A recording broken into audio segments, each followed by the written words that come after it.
सच्चिदानंद सद्गुरु साईनाथ महाराज की जय। ஸ்ரீ சாயி சச்சரித பாராயணம் அத்தியாயம் 7. சாயியின் பல்வேறு உன்னத பரிமாணங்கள். புராதனமான கோயில்களை புதுப்பிப்பதில் பாபா எவ்வளவு பிரீதி உடையவராக இருந்தார் என்ற முந்தைய கதையின் தொடர்ச்சியை நினைவு கூர்வோம். பரோபகார ரீதியில் பாபா எவ்வாறு சிரமங்களை மேற்கொண்டார் என்பது பற்றியும், பக்தர்களுடைய துக்கங்களையும் உபாதிகளையும் தம் உடலில் ஏற்றுக்கொண்டு அவர்களுக்காக தம் உடலை வருத்திக் கொண்டு எவ்வாறு அவர்களை காத்தருளினார் என்பது பற்றியும், சமாதி நிலையில் எவ்வாறு கண்டயோகம், தோதி, போதி இத்தியாதி பிரயோகங்களை செய்தார் என்பது பற்றியும், சில சமயங்களில் உடம்பிலிருந்து தலை, கை, கால் ஆகிய அவயங்களை பிரித்தெடுத்து வைத்து மறுபடியும் அவற்றை முன்போலவே எப்படி ஒன்று கூட்டினார் என்பதை பற்றியும் இப்பொழுது சொல்கிறேன். ஹிந்து என்று கருதினால் அவர் பார்வைக்கு ஒரு முஸ்லிமை போல இருந்தார். முஸ்லிம் என்று நினைத்தால் அவர் ஒரு ஹிந்துவின் லட்சணங்களுடன் விளங்கினார். இந்த அபூர்வமான அவதாரத்தை எந்த பேரறிஞரால் விவரிக்க முடியும்? அவர் ஹிந்துவா முஸ்லிமா என்று எவராலும் அனுப்பிரமாணம் கண்டுபிடிக்க முடியவில்லை. இரண்டு வர்க்கத்தினரையும் அவர் ஒன்று போலவே நடத்தினார். ஸ்ரீராமநவமி ஒரு ஹிந்து பண்டிகை, ஆனால் அவர்தான் அதை கொண்டாட வைத்தார். சபா மண்டபத்தில் தொட்டில் கட்டி கதா காலட்சேபமும் நடக்கும்படி செய்தார். மசூதியின் எதிரில் இருந்த சவுக்கத்தில் தொட்டில் கட்டப்படும். ஸ்ரீராம ஜனன கதா காலட்சேபம் செய்ய வைப்பார். அன்றிரவே முஸ்லிம்களுக்கு சந்தனக்கூடு ஊர்வலம் நடத்தவும் அனுமதி தந்தார். முஸ்லிம்கள் எவ்வளவு பேர்களை சேர்க்க முடியுமோ அவ்வளவு பேர்களையும் சேர்த்து சந்தனக்கூடு ஊர்வலம் மரியாதையுடன் நடத்தப்பட்டது. இவ்விதமாக அவர் இரண்டு பண்டிகைகளையும் மகிழ்ச்சியுடன் சரிசமமாக கொண்டாட வைத்தார். ஸ்ரீராமநவமி உற்சவ சமயத்தில் மல்யுத்த போட்டிகள் நடத்துவதிலும், குதிரைகள், தோட்டாக்கள், தலைப்பாவைகள் போன்ற பொருள்களை பரிசாக அளிப்பதிலும் மிக மகிழ்ச்சி அடைந்தார். கோகுலாஷ்டமி பண்டிகை என்று கோபால காலா கொண்டாட வைப்பார். அது போன்றே ஈத் பண்டிகையின் போது முஸ்லிம்கள் அவர் வாழ்ந்த மசூதியில் நமாஸ் செய்வதற்கு தடை எதுவும் சொல்லவில்லை. ஒரு முறை மொஹாரம் பண்டிகை நெருங்கிய போது சில முஸ்லிம்கள் ஒரு தாபூத்தை கட்டிக்கொண்டு கிராமத்தினுள் ஊர்வலமாக எடுத்துச் செல்ல வேண்டும் என்று விரும்பினர். பாபாவின் அனுமதி கிடைத்த பிறகு ஒரு பாடை கட்டப்பட்டு 4 நாள்கள் வைக்கப்பட்டிருந்தது. 5ஆம் நாள் மனதில் சுகமும் இன்றி துக்கமும் இன்றி அது காலி செய்யப்பட்டது. முஸ்லிம் என்று நினைத்தால் அவருக்கு காது குத்தப்பட்டிருந்தது. ஹிந்து என்று நினைத்தால் அவருக்கு சுண்ணத் செய்யப்பட்டிருந்தது. அவதார புருஷரார சாயி ஹிந்துவும் அல்ல, முஸ்லிமும் அல்ல. ஹிந்து என்று சொன்னால் அவர் சதா மசூதியிலேயே வாழ்ந்தார். முஸ்லிம் என்று சொன்னால் இரவு பகலாக மசூதியில் அக்னி எரித்துக் கொண்டிருந்தார். இந்த மசூதியில் ஏந்திரத்தில் மாவு அரைக்கப்பட்டது. சங்கும் மணிகளும் முழங்கின. அக்னியில் படையிலிடப்பட்டது.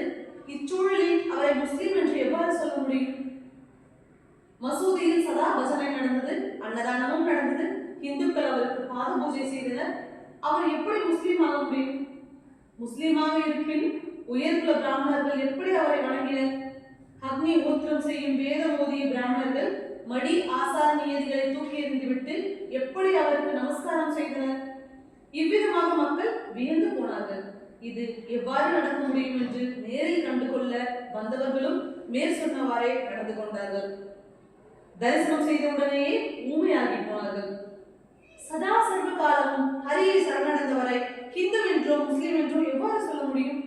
அவர் பிற்படுத்தப்பட்டவராக இருக்கலாம், பிற்படுத்தப்பட்டோரிலும் பிற்படுத்தப்பட்டவராக இருக்கலாம், அல்லது ஜாதியே எதுவும் இல்லாதவராகவும் இருக்கலாம். ஜாதி விஷயத்தில் அணு அளவு கூட பிரமாணம் ஆகாது. தேகாபிமானம் இல்லாத சித்தருக்கு இந்துவோ முஸ்லிமோ கீழ் ஜாதியோ மேல் ஜாதியோ எந்த வித்தியாசமும் இல்லை. ஜாதி பாகுபாடு என்றும் எண்ணமே அவருக்கு இல்லை. பக்கீர்களுடன் அமர்ந்த உணவு உண்ணும் போது அவர் மாமிசம் சாப்பிடுவார். சமயம் நேர்ந்த போது மீனும் சாப்பிடுவார். சோற்றை நாய் தீண்ட நேர்ந்து விட்டாலும் சரி, வெறுப்படைந்து முகம் கோண மாட்டார். அடுத்த ஆண்டு விளைச்சல் குறைந்து போனால் பற்றாக்குறையை சரிகட்ட உதவும் என்ற நோக்கத்தில் விவசாயிகள் நடப்பு ஆண்டில் அறுவடையை பெருமளவில் சேமித்து வைக்கிறார்கள்.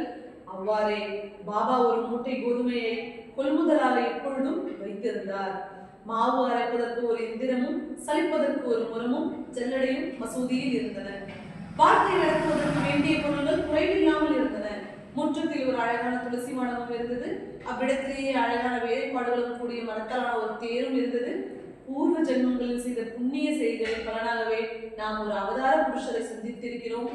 சாகும் வரை இழந்து விடாதவாறு உங்களுடைய மனமென்னும் பெட்டகத்தில் அவரை வைத்து நன்கு பூட்டி வைத்துக் கொள்ளுங்கள். பூர்வ ஜென்மங்களில் சம்பாதித்த பாக்கியமே அவருடைய பொன்னடிகளுக்கு நம்மை இழுத்திருக்கிறது. இதுவே நமக்கு மனதில் சாந்தியையும் உலகியல் தொல்லைகளிலிருந்து விடுதலையும் அளிக்கிறது. வருங்காலத்தில் எவ்வளவு செல்வ செழிப்பும் சந்தோஷமும் வந்தாலும் ஸ்ரீ சமர்த்த சாயியின் புனித சங்கத்தால் தற்காலத்தில் எனக்கு அருளப்படும் சந்தோஷத்திற்கு எதுவுமே ஈடு இணையாகாது. தன்னிலையிலேயே மூழ்கி தன்னிலையிலேயே மகிழும் சாயியின் அற்புதமான செயல்பாடுகளை நான் எவ்விதம் முழுமையாக வர்ணிப்பேன். எவரொருவர் அவருடைய பாதங்களிலேயே மூழ்கிய மனத்துடன் இருக்கின்றனரோ அவரவரால் சாயியார் விசுவாசம் நிலை பெறும்படி செய்யப்படுகின்றனர். தண்டமும் மான்தோளும் ஏந்திய தவசிகள், ஹரித்வாரம் போன்ற புனித தலங்களில் வசிப்பவர்கள், சன்னியாசிகள், சாமியார்கள், துறவிகள், உதாசிகள் இம்மாதிரியாக பல வகையான சாதுக்கள் பாபாவிடம் வந்தனர். பாபா அவர்களிடமெல்லாம் சிரித்து பேசி நன்றாக பழகினார். அல்லாஹ் மாலிக் அவருடைய உதடுகளில் அகண்டமாக தவழ்ந்தது. வாதமும் விதண்டையும் அவருக்கு பிடிக்காது. அவருடைய தண்டம் கைவீச்சுக்குள்ளேயே எப்பொழுதும் இருந்தது. தவத்தை மேற்கொண்ட அவர் சாந்தமும் காந்தமும் நிறைந்தவராக இருந்தார். அவருடைய பேச்சில் பூரணமான வேதாந்தம் பொழிந்தது. கடைசி வரை பாபாவினுடைய உண்மையான பண்புகளை எவராலும் எடை போட முடியாது. அரசனாயினும் சரி, ஆண்டி ஆயினும் சரி, எல்லோரும் அவரால் எல்லா விதங்களிலும் ஒரே மாதிரியாக நடத்தப்பட்டனர். லக்குமியின் புத்திரனாக இருப்பினும் சரி, ஓட்டாண்டியாக இருப்பினும் சரி, அவருடைய அளவுகோல் ஒன்றே. நற்செய்கைக்கோ அல்லது துர்ச்செய்கைக்கோ எல்லோருடைய செய்கைகளுக்கும் மற்றும் பக்தருக்கு மட்டுமே தெரிந்த மர்மங்களும் பாபாவுக்கு தெரிந்திருந்தன. அதை பற்றிய சூசகமோ குறிப்போ சொல்லி பக்தரை ஆச்சரியத்தில் ஆழ்த்தி விடுவார். ஒன்றும் அறியாதவர் போன்று நடத்தி ஞானக்கடலவர். உலகம் தம்மை ஏற்றுக்கொள்வதற்காகவும் புகழுக்காகவும் பாடுபடுவது என்பது அவருக்கு மகா எரிச்சலூட்டிய விஷயம். இதுவே சாயியின் லட்சணம். மனித தெய்வத்தில் இருந்தாலும் அவருடைய செய்கைகள் தெய்வங்களுடையதை போல அபூர்வமானவை. பாபா ஷிரடியில் வாழும் பிரதட்சியமான தெய்வம் அன்றே. பாபாவினுடைய அற்புத செயல்கள் என்ன? பாமரமாகி நான் அதை எவ்வளவுதான் வர்ணிக்க முடியும்? மூர்த்திகளுக்கும் கோயில்களுக்கும் பாபா செய்த பூரணார பணிகள் அபாரமானவை. ஷிரடியில் இருந்த சனி, கணபதி, சங்கர் பார்வதி, கிராம தேவை மற்றும் மாருதி கோயில்களுடைய சீரமைப்பை தாத்தியா பாட்டின் மூலம் செய்யப்பட்டது. மக்களிடமிருந்து பாபா தட்சிணை ரூபமாக வாங்கிய பணத்தில் ஒரு பகுதி தர்ம காரியங்களுக்காகவே செலவிடப்பட்டது. ஒரு பகுதி மக்களுக்கு வழங்கப்பட்டது. சிலருக்கு 30 ரூபாய், சிலருக்கு 10 ரூபாய், 15 முதல் 50 வரை என்று பாபா யாருக்கெல்லாம் கொடுக்க வேண்டும் என்று விரும்பினாரோ அவர்களுக்கெல்லாம் வழங்கினார். இந்த பணம் அனைத்தும் தர்மத்திலிருந்தே வந்ததே. வாங்கி கொண்டவர்களும் அதை தர்மமே என்று கருதினர். பாபாவும் அத்தொகைகளை நல்ல காரியங்களுக்காக செலவிடப்பட வேண்டும் என்று விரும்பினார். இவ்விதமாக சாய் தரிசனத்தால் சிலர் ஆரோக்கியமாகவும் திடகாத்திரமாகவும் ஆனார்கள். பலர் குஷ்டரோகத்திலிருந்து நிவாரணம் அடைந்தனர். பலர் க்ஷேமத்தை அடைந்தார்கள். பாபாவின் பாதங்களை பணிந்தாலேயே மை ஏதும் விட்டுக் கொள்ளாமல் பல குருடர்கள் கற்பார்வை பெற்றனர். மூலிகை தைலம் ஏதும் தேய்க்காமலேயே முடவர்கள் கால்களில் சக்தி பெற்றனர். பாபாவினுடைய மகிமை அபாரமானது, எவராலும் அளவிட முடியாதது. 4 திசைகளிலிருந்தும் மக்கள் அவருடைய தரிசனத்திற்காகவே ஷிரடியை நோக்கி வந்தனர். காலை கடன்களை முடித்த பின் சில நாள்களில் குளித்துவிட்டும் சில நாள்களில் குளிக்காமலும் துணியின் அருகில் ஒரே இடமாக தினமும் தியானத்தில் அமர்ந்திருப்பார். இடுப்பை சுற்றி ஒரு சுத்தமான வேட்டியை கட்டிக்கொண்டு நீளமான சட்டையை போட்டுக்கொண்டு தலையில் அழகான வெள்ளை நிற தலைப்பாவை அணிந்து கொண்டிருப்பார். ஆரம்ப காலத்தில் இதுவே அவருடைய உடை. கிராமத்து மக்களுக்கு அவர் நாட்டு மருந்துகளை கொடுத்து வந்தார். நோயினுடைய குறிகளை அறிந்த மருத்துவம் செய்து அதில் பெருமளவில் வெற்றியடைந்து புகழ்பெற்ற ஹகீமாக திகழ்ந்தார். ஒரு முறை பக்தர் ஒருவருக்கு கண்கள் இரண்டும் சிவந்து வீங்கி போய் நெருப்பு கோலங்களைப் போல் ஆகிவிட்டது. கண்விழிகளில் இரத்த நாளங்கள் வெடித்து போல சிவப்பேறி கிடந்தன.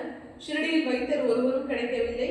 நம்பிக்கையுள்ள எளிமையான பக்தர் அவருடைய கண்களை பாபாவிடம் காண்பித்தனர். உடனே பாபா சேங்கோட்டை காய்களை கொணரச் செய்து அவற்றை அரைத்து 2 உருண்டைகளாக செய்து கொண்டார். இம்மாதிரியான உபாதைக்கு சிலர் சுர்மாவை உபயோகிப்பர். சிலர் பசும்பாலை பஞ்சில் தேய்த்து கண்களின் மேல் வைப்பர். சிலர் சீதள கற்பூரத்தையோ கண்ணுக்கிடும் மையையோ உபயோகிப்பர். ஆனால் பாபாவின் உபாயமோ யாருமே கண்டறியாதது. செங்கோட்டை உருண்டைகளை ஒவ்வொன்றாக எடுத்து ஒவ்வொரு கண்ணாக ஆப்பி துண்டு துணியால் கட்டு போட்டு விட்டார். மறுநாள் காலையில் கட்டு அவிழ்க்கப்பட்டு கண்களின் மீது தாரையாக தண்ணீர் ஊற்றப்பட்டது. வீக்கம் அறவே வடிந்து விட்டது. விழிக்கோளங்கள் நிர்மலமாக ஆகிவிட்டன. கண் எவ்வளவு நுட்பமான அங்கம்!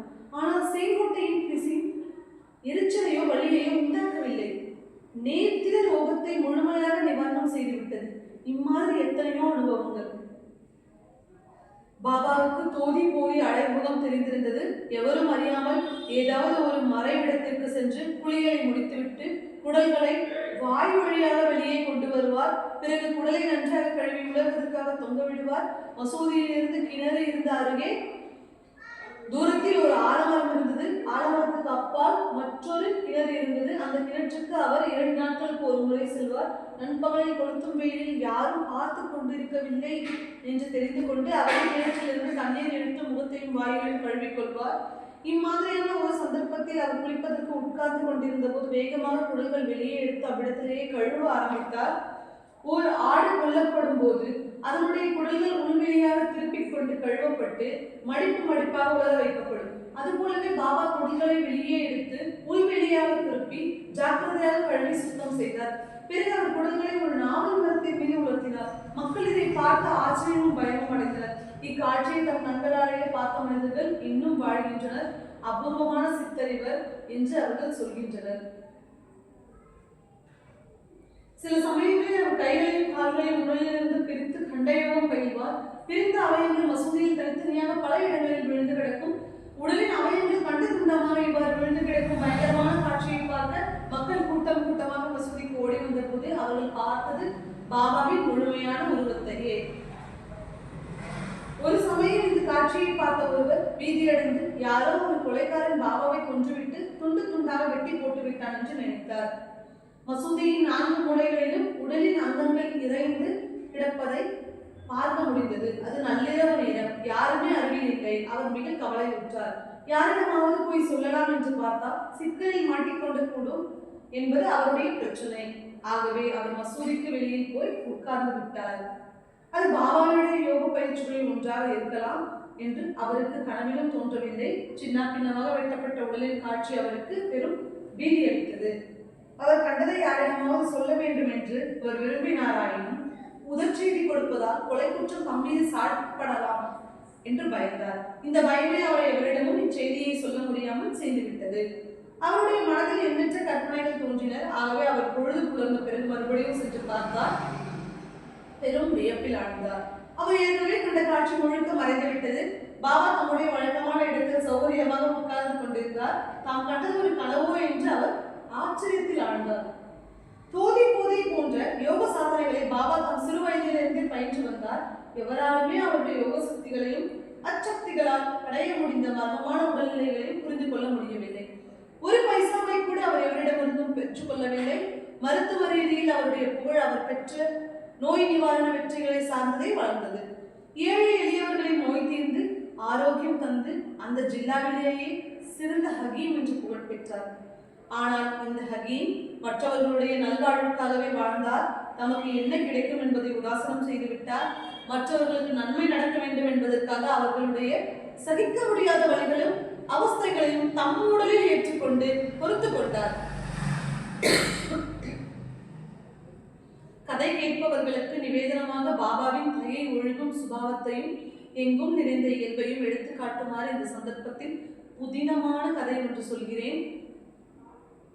1910ஆம் ஆண்டு தீபாவளி பண்டிகைக்கு முன்னால் தனத்திரியோதசி அன்று பாபா துணியினுள் விறகுகளை போட்டுக்கொண்டு ஆசுவாசமாக உட்கார்ந்து கொண்டிருந்தார். திடீரென்று பார்த்தால் கொழுந்துவிட்டு பெரிதாக எரிந்து கொண்டிருந்த துணியினுடைய தீயில் பாபாவினுடைய கை சொருகப்பட்டது. பாபா நிச்சிந்தையாகத்தான் இருந்தார். கை என்னவோ கடுமையாக கருகி போய்விட்டது. அவருடைய தொண்டரான மாதவ் இதை உடனே கவனித்தார். அருகில் இருந்த மாதவ் ராவ் தேஷ்பாண்டே இதை பார்த்துவிட்டு உடனே பாபாவை நோக்கி ஓடினார். பாபாவுக்கு பின்பக்கமாக சென்று தம்முடைய 2 கைகளையும் பாபாவின் இடுப்பை சுற்றி இறுக்கமாக கோர்த்து பாபாவை பின்னுக்கு இழுத்தார். ஆஹா, பாபா என்ன காரியம் செய்து விட்டீர் என்று கூறினார். இக்கூவலை கேட்ட பாபா மூல நிலையில் இருந்து திரும்பி, ஓ ஷாமா, உனக்கு தெரியுமா, ஒரு குழந்தை அதன் தாயினுடைய கையில் இருந்து திடீரென்று நழுவி கொல்லனுடைய உலைக்களத்தில் விழுந்துவிட்டது. தன் கணவன் சத்தம் போட்டதை கேட்டு அவள் பயந்து நடுங்கி துதியை வேகமாக இயக்கினாள். அவ்வாறு செய்யும் போது அவளை அறியாமல் கையில் இடுக்கிக் கொண்டிருந்த குழந்தையை மறந்துவிட்டாள். மிதமிஞ்சிய சுறுசுறுப்பான அமைதியற்ற குழந்தை கையிலிருந்து விழுந்துவிட்டது. ஆனால் ஷாமா, அப்பெண் குழந்தை விழுந்த உடனேயே நான் குழந்தையை தூக்கிவிட்டேன். அவ்வாறு அப்பெண் குழந்தையை உலைக்களத்திலிருந்து எடுக்கும் போது இது நடந்துவிட்டது. கை எரிந்து கருகி போனால் போகட்டும், குழந்தை உயிர் பிழைத்ததே. யாரால் எந்த விதமாக தீக்காயம் அடைந்த கைக்கு நைவேத்தியம் செய்யப்பட வேண்டும் என்றெண்ணி மாதவராவ் பிரமித்து போனார். நானா சாந்தோக்கருக்கு கடிதம் எழுத வேண்டும் என்று தீர்மானித்தார். சாந்தோக்கருக்கு அவர் விவரமான கடிதம் ஒன்று எழுதினார். சாந்தோக்கரும் உடனே கிளம்பி பரமானந்த என்னும் பிரசித்தி பெற்ற டாக்டரை அழைத்துக் கொண்டு ஷிரடிக்கு வந்தார். தீக்காயத்தின் எரிச்சலை அடைக்கக்கூடிய பலவிதமான மருந்துகளை எடுத்துக்கொண்டு டாக்டர் பரமானந்தையும் கூட அழைத்துக் கொண்டு நானா சாஹேப் சாந்தோர்கர் ஷிரடிக்கு வந்து பாபாவின் எதிரில் நின்றார். பாபாவை வணங்கிவிட்டு குசலம் விசாரித்துவிட்டு தாம் வந்த காரியம் என்ன என்பதையும் விளக்கி தீக்காயம் ஏற்பட்ட கையை காட்டுமாறு கேட்டுக்கொண்டார். ஏற்கனவே தீக்காயம் பட்ட அன்றே பாபுஜி ஷிண்டே பாபாவின் கைக்கு நெய் தடவி ஒரு இலையை சுற்றி அதன் மேல் இறுக்கமாக கட்டப்பட்டிருந்தார். கட்டுகளை பிரித்து கையை பார்த்த பின் டாக்டர் பரமானந்தத்திற்கும் காண்பிக்க வேண்டும். முறையான மருத்துவம் ஆரம்பிக்கப்பட வேண்டும். பாபா சீக்கிரமாக குணமடைய வேண்டும். இந்த நல்லெண்ணத்துடன் நானா பாபாவை பலவிதமாக கெஞ்சி வேண்டிக் கொண்டார். டாக்டர் பரமானந்தும் கையின் நிலைமையை பார்க்க வேண்டும் என்பதற்காக கட்டுகளை பிரித்துவிட பாபாவை தூண்டும் வகையில் பல முறைகள் முயன்றார். பாபா அல்லாவே நம் வைத்தியர் என்று திரும்ப திரும்ப விளம்பிக் கொண்டு நாளைக்கு பார்க்கலாம் என்று சொல்லி இழுத்தடித்து விட்டார். அவருடைய கையை டாக்டரிடம் காட்டவே இல்லை. இது பற்றி பாபாவுக்கு வருத்தமும் ஏதும் இல்லை. டாக்டர் பரமானந்த் கொண்டு வந்த மருந்துகள் ஷிரடியின் காற்றை சுவாசிக்கவே இல்லை. ஆனால் இந்நிகழ்ச்சியின் மூலமாக அவர் சாய் தரிசனம் செய்து மகிழ்ச்சி அடைய வேண்டும் என்று விதிக்கப்பட்டிருந்தது போலும். பாபோஜிக்கு மட்டுமே பாபாவுக்கு தினமும் சேவை செய்யும் உரிமை அளிக்கப்பட்டது. ஆகவே பாபோஜி மட்டுமே தினமும் கையை உருவிடுவார். இதன் விளைவாக சில நாட்களில் கை குணமடைந்தது. எல்லோரும் நிம்மதியடைந்து சந்தோஷப்பட்டனர். கை குணமடைந்த பின்னரும் தினந்தோறும் காலை வேளையில் ஒரு குறிப்பிட்ட நேரத்தில் கட்டுகளை பிடிக்க வைத்து உருவிவிட்ட பின் மறுபடியும் கட்டுகளை போட்டுக்கொள்ள வைத்த பாபா தனியாத ஆவல் என்னவாக இருக்க முடியும் என்று யாருக்கு தெரிந்து போயிற்று. வலியோ புண்ணோ எதுவுமே இல்லாத உறுப்பு தினமும் மிகுந்த அக்கறையுடன் கவனிக்கப்பட்டது. தீக்காயமோ அல்லது புண்ணோ இல்லாத இடத்தில் தினமும் நெய் தடவி உருவப்பட்டது. இந்த சேவையை பாபா மகா சமாதி அடையும் வரை தொடர்ந்தது. சித்தராகிய சாயிக்கு பாகோஜனுடைய சேவை தேவையே இல்லை.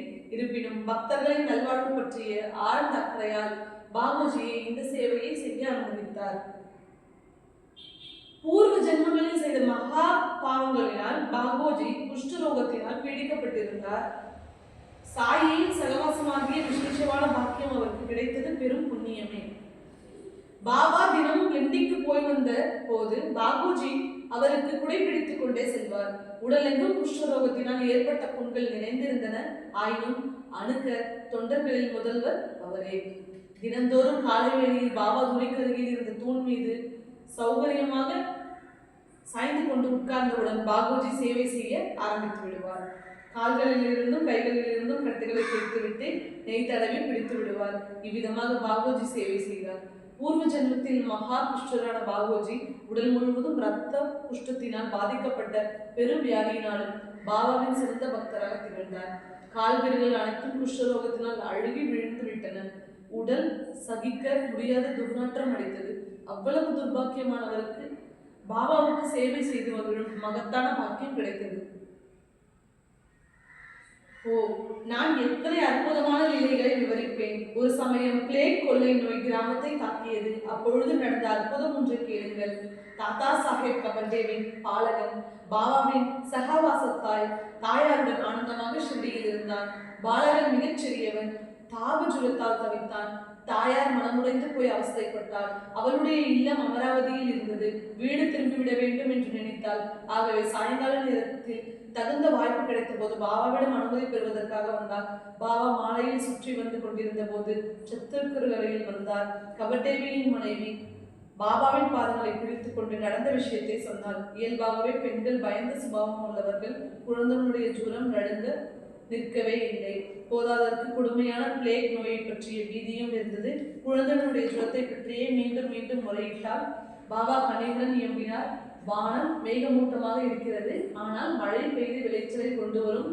மேகங்கள் மறைந்துவிடும், எதற்காக பயப்பட வேண்டும் என்று சொல்லிக்கொண்டே தம்முடைய கஃனியை இடுப்பு வரை தூக்கி சிவந்து போயிருந்த வீக்கங்களை காண்பித்தார். கோழி முட்டை அளவில் நன்கு சிவந்த வீக்கங்கள் 4 இடங்களில் பரவி இருந்தது. பாருங்கள், உங்களுடைய உபாதைகளை எல்லாம் நான் என் மீதே எடுத்துக்கொள்ள வேண்டியிருக்கிறது என்று பாபா கூறினார். இந்த தெய்வீகமான செயலை பார்த்து மக்கள் வியந்து போயினர். ஓ, இந்த ஞானிகள் தாம் எவ்வாறு மற்றவர்களின் அநேக உபாதைகளை தங்கள் மீது ஏற்றுக்கொள்கிறார்கள். ஞானிகளுடைய மனம் மெழுகை விட இறக்கமானது, வெண்ணையை போல் உருகக்கூடியது. பக்தர்களின் மீது அவர்கள் வைக்கும் அன்பு உண்மையாகவே தன்னலமற்றது. பக்தர்கள் தாம் ஞானிகளுக்கு உற்றாரும் உறவினரும். ஒரு சமயம் நானா சாஹிப் சாந்தோக்கர் நந்தூர்பாரிலிருந்து பண்டரிபுருக்கு சென்றார். நானா ஒரு பரம பாக்கியசாலி. பாபாவிடம் அவர் வைத்திருந்த பக்தியும் செய்த சேவையும் பலனளித்து விட்டன. மகாவிஷ்ணு வாசம் செய்யும் வைகுண்டம் அவருக்கு பூமியிலேயே கிடைத்துவிட்டது. அவர் பண்டர்பூருக்கு மம்மல்தாராக நியமிக்கப்பட்டார். நந்தூர்பாருக்கு வந்த உத்தரவில் உடனே பண்டர்பூருக்கு செல்ல வேண்டும் என்று ஆணையிடப்பட்டிருந்தது. அவர் பாபாவை தரிசனம் செய்ய வேண்டும் என்ற அவருடன் கிளம்பினார். ஷிர்டியே அவருக்கு முதல் பண்டர்பூர். ஆகவே முதலில் பாபாவை தரிசனம் செய்து நமஸ்காரம் செய்ய வேண்டும் என்ற நோக்கத்துடன் குடும்பத்துடன் பரிவாரத்துடன் அவர் கிளம்பினார். ஆயினும் ஷிரடிக்கு கடிதம் எழுதவில்லை. தமது வரவு பற்றி செய்தியும் அனுப்பவில்லை. மூட்டை முடிச்சுகளை கட்டிக்கொண்டு அவசரமாக ரயில் ஏறிவிட்டார். நானா நந்தூர்பாரிலிருந்து இவ்விதமாக அவசரமாக கிளம்பிவிட்டார் என்ற ஷிரடியில் யாருக்கும் தெரிந்திருக்க நியாயமில்லை. ஆனால் சாயினுடைய கண்கள் எங்கும் இருந்ததால் அவருக்கு நல்ல நடப்புகளும் தெரிந்திருந்தன. நானா ஒரு அவசரமாக கிளம்பி நிம்காம் எல்லைக்கு வந்து சேர்ந்திருப்பார். ஷிரடியில் ஒரு அதிசயம் இருந்தது.